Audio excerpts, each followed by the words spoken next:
I'm Terry. And this is the Monday Mindset Podcast, where we share things of interest to us and hopefully to you. So let's get started with episode number 71. So this week, it's Daisy's turn to share something with us. Daisy, what do you have? Well, Terry, I have a question for you. What is the key to happiness? We are going to be talking about happiness. This is coming from one of my favourite podcasts, Feel Better, Live More with Rangan Chatterjee, and it's episode number 181, How Understanding Your Personality Will Make Your Life Better with Gretchen Rubin. Now, most of the podcast, they were talking about her four tendencies, but as you all know, I'm sure, she is all about happiness and what it means and how we attain it and helping people to basically be happier. And so they spent the first part of the podcast talking around this subject a bit. And I thought it was quite interesting. And we were joking about how many pages of notes I make. And I think I did manage to get about 4 pages of notes just out of the first part of the podcast. So the podcast does go on to talk about the 4 tendencies, which, as you know, I find very interesting. And I think it's one of the keys, really, to the better you know yourself. And that's obviously one of the tools for doing that, finding out what your tendency is. The better you know yourself, the easier it is to make the kind of changes you need to make in your life to make you happier. So they talk a bit about asking what happiness is. What does it mean and why do we struggle with it so much? And she talks about how it's so elusive. It's a really difficult thing to pin down. And she says the definition of happiness, even when it comes to academic definitions, there are a lot of them. And she prefers much more of a loose layperson's type definition because it is so subjective and we bring a lot to the term as individuals. And a little note that I made to myself was asking the question, is the key or one of the keys to being happier, dropping the idea that happy can ever be a fixed state? And when you think about having fixed goals, particularly when they're tied to material things, if that's how you think of happiness, striving for a goal, but when you actually attain that goal, it's rarely enough for very long. What you think will make you happy once you get it, it's never enough. You want more, or you want something different. And they talk a little bit about starting to think about other words to use instead and other things to tie happiness to, like achievement and fulfillment. It gives you a more lasting feeling of happiness. And also that it's all part of a growth trajectory. Gretchen talks about how growth is really, really important. But she says she thinks the key is to talk about being happier rather than happy. Because being happy, happiness is such an elusive term. She says it's a lot easier to just think about being happier and making decisions after asking this sort of question. Will I be happier next month, next year, next whenever, if I do this or make this or that choice? Because otherwise, how do you define being happy? It's so hard to do it in the first place. And then how do you stay feeling that way once you have it? And I think there's this problem with this fixed perspective. Too often with all sorts of things, there's a line and you think that when you cross that line, X will be true. And thinking that you'll be happier once you get across that line. You know, everything will be great when I get to 10 stone was my thing, you know, my goal weight. And I got there and it was just this real sort of anticlimax. It's a lot easier to answer the question and to be clearer about, would this make me happier? And it's really much more about the process, she says, rather than some arbitrary arrival point. So when you think about being happier, if something can make you happier, Is something giving you more of the things that you love, bringing you more joy, a sense of achievement, fulfillment, satisfaction? Is my life aligned with my values? A big one. Am I growing in some way? Another big one. And also, is it bringing me less of negative emotions? And I was wondering, this is my side note, my question to you probably as the expert, but I was thinking, it struck me, does a fixed goal appeal more to you when you're trying to get away from something? It's something other than where I am now. It's just something, a thought that came into my mind when I was writing these notes. So if you establish what would make you happier, you can then start figuring out what you're lacking now. What is there not enough of in your life that would make you happier? So when you say a fixed goal, what do you mean by that? Well, a bit like the example I just used about my weight loss goal. Mm-hmm. I had this mythical fixed goal of 10 stone. And I think when it was so far away, I don't know if there was something in my mind that it was so unattainable. I don't know. It was just this kind of this number on a pedestal, but this is my goal and this was the focus. But when I got there, it lasted all for a couple of weeks and it was a real anticlimax. The reason I ask is because I think this is a great topic. I recently was talking about this in my work, and the way James Clear talks about this, and I know different people use different terms to kind of describe different things, so I'm not sure how this lines up with what she would say about it, but outcome goals, like lose this weight by this date, often people struggle more to make lasting change from, because reaching the goal is all that matters. Mm.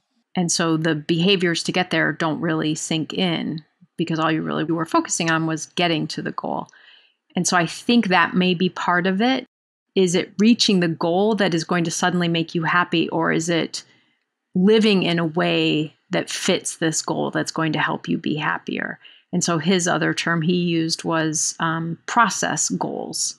If I want to be at that thinner weight, that it's more about how do I want to live my life to be at that weight and to be healthy and whatnot. And that is when you're talking about changing habits, that's often for many of us a more successful way to change habits, focusing on process goals versus outcome goals. So I think in what you're describing, a fixed goal of when this happens, I will be happy is almost always something that sets us up to not be happy.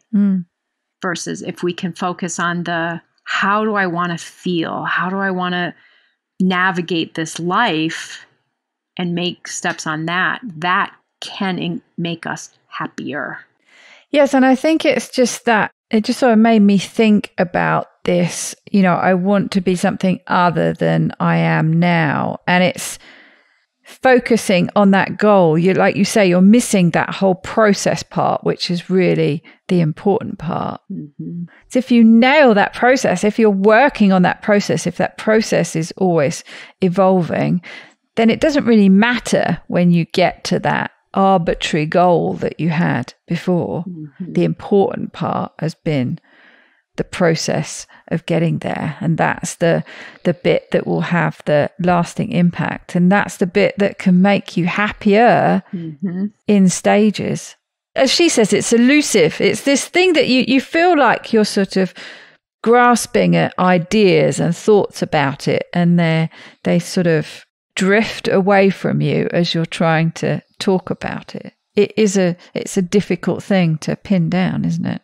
A lot of terms, I think, in the whole self-help, psychological sphere, they're sometimes challenging to quantify, because we all mean something different when we say I'm happy or I'm working toward happiness. Yes, and that's what she said at the beginning. It is so subjective that you've got to come from that individual perspective.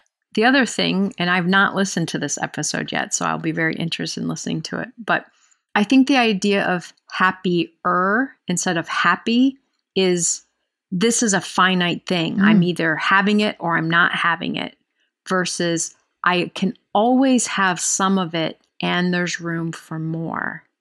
That's a very different experience between those two places. Yes, exactly. And that is the problem with that sort of black and white concept of happy. And they talked a bit about this and saying that we often fall into that trap that we feel like we have to be happy all the time. And that's not how it works. They talked about different elements. You know, what do you have too much of that is negative? Too much boredom, frustration, indignation, resentment, anger, life not lived in harmony with values, stagnation. Rangan asks, is happiness different in different areas of our lives? Like, for example, the difference between work and personal life. And they talked around and about it a bit, but really came down to that relationships are what is key, and that meaningful relationships are so important in all areas of our life. They look different, but that core connection is the same, that needing to feel valued and to feel seen and appreciated, be that by your boss or your partner. They all sort of come down to the same kind of core principles. And back to the idea of talking about happier rather than happy, Rangan asked Gretchen about things that make you feel good in the moment, but could negatively impact your happiness in the longer term. And she says, yes, this is one of the biggest tensions in the question of happiness now versus future. And you mentioned James Clear, and he talks about this, doesn't he? And really what it comes down to is the balance between the two. That's something that can feel good in the moment, but that's going to have long-term negative consequences, or something maybe that doesn't feel so good in the moment, but that is going to give you a sense of fulfillment maybe in the longer term. And thinking about it a bit, maybe happiness versus using some other words like we mentioned before. In this case, meaning and purpose. Happiness doesn't always make you feel happy or good in the moment, and it doesn't need to. But if it's aligning with your values, it can improve your overall happiness and your happiness down the road in the future, but just not always in the moment. So if you're somebody that is seeking happiness, if you seek to be happy, you're quite often seen as maybe a bit selfish or self-serving. But those who are generally happier, she says, tend to be more giving, kind, thoughtful people. And it gives you the emotional wherewithal to turn that happiness that you find for yourself outwards to other people. And they talk about how conflict and negativity and stress, these are all things that we're going to encounter. But the overall happier person finds it a lot easier to deal with these things. And obviously they go on to talk about tendencies, and we're not going to talk about that today, but really it's this awareness and knowing yourself and not trying to force yourself into boxes that are incongruous with who you are. But that has to start with an awareness of what you're like, what your tendencies are, to then figure out if your life is reasonably in line with that. And she talks about drift. She says, beware of drift. What is drift? Drift is a decision you make by not deciding. And you can drift into something for many reasons. The word implies it's easy, but often it isn't. But this drift can really impact your happiness. Sometimes it can work out by accident, of course, and you just happen to drift into the right thing for you. But so often that's not the case with drift. And much better is to intentionally and purposefully make decisions. But what do you do if you've drifted into something that you ultimately find you're not happy with, a career maybe that you find you're not happy with? And they talk a bit about her own history, and this is where she found herself. And she said one of the ways out of this is that you can ask the question, what do you like doing in your free time? What are you passionate about? And that was her way out. She talks about how when she drifted into becoming a lawyer. I think it was what her father did. So often the case when your parents do something and that's what you drift into. Mm-hmm. And she drifted into it. But her passion was writing, and that's what she did in her free time. She said, she did her job very well, but she wasn't passionate about it. And that's how she ended up going into writing instead. But again, this is one of my side notes. I just think this can be a bit dangerous, though, when it comes to work. When talking about happiness, if you're thinking, you can only be happy if you love your job. But it's very hard, I think, when you're doing something you don't want to do, but neither do you really know what you do want to do. But I think that goes back to this question of thinking about being happier rather than happy. It's this sort of degrees of making things a little bit better, trying to be a bit happier. You see what I mean? It feels very slippery. Mm-hmm. Well, and I think part of the challenge is in some way what many of us maybe have felt like we were supposed to do is like it's an on or off switch. Mm. You're in it or you're not in it. One way I would describe it is it's an overall way of experiencing things, but it's also a feeling you have sometimes. I don't know if this fits with what she described, but I think, for example, clients used to say to me, well, Terry, how can I possibly be happy? My friend is dying. Well, you're not happy about your friend dying, but that doesn't mean you can't find moments of happiness in what's going on in your life right now. Mm. And so, like you said, whether it's career, relationships, physical health, and other areas, I don't think we have to wait until all of the areas in our lives are all lined up in a certain way and then say, yes, I'm happy. It's turning up the volume in any one area, highlighting the things. So if I'm really struggling in relationship right now, maybe I really need to pay attention to the things in my career that bring me joy and happiness, and vice versa. That it's not like a light switch. We're not just in happiness or out of happiness. It's not light or dark. Yes, and it's this difference between happy as the goal rather than happier as the process, as the steps. Mm-hmm. I mean, that was a good example there you use about, maybe somebody who's really sick, somebody who's got cancer, how can they be happy at all? But yes, you could ask that question. What would make you a little bit happier tomorrow than you've been today? Mm-hmm. There might just be a little thing. And that's the thing. If you think about it as little steps, what could make me a bit happier tomorrow? And I think that statement there opens up this whole world of possibility of, often again, I think we are thinking of it in a kind of limited way. What would make me happier? What do I need to have? What steps do I need to take? What could I obtain or achieve or whatever to be happier? Versus I could think differently. Mm. So if I'm sick, I could sit here on my patio and listen to birds and be happy and joyful about the sound of birds, despite the fact that I'm sick.